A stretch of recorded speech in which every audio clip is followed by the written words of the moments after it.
ঘোষণা দিয়ে দিলাম, ওয়াকালা রাব্বুকুম উদউনি আস্তাজিব লাকুম। ও বান্দা, আমি তোমাদের মাঝে ঘোষণা দিয়ে দিলাম, বান্দা তুমি রাতের আধারে ডাকো, নিশিরাতে ডাকো, অন্ধকারে ডাকো, আলোর মাঝে ডাকো, সবাইকে নিয়ে ডাকো, একাকী ডাকো, বান্দা যখনই চাই হালতে আমি আল্লাহকে ডাকবা, আমি আল্লাহ আস্তাজিব লাকুম, তোমাদের ডাকে অবশ্যই অবশ্যই আমি আল্লাহ সাড়া দিয়ে দিব। বলেন না সুবহানাল্লাহ?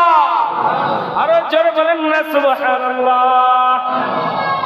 ওই আল্লাহ আমাকে আপনাকে অনেক কাছে টানতে চায়, কিন্তু আমি আপনি কাছে থাকতে চাই না। এজন্য বলতেছি, আল্লাহ এমন কোন কাজের আদেশ আমাদের জন্য করেন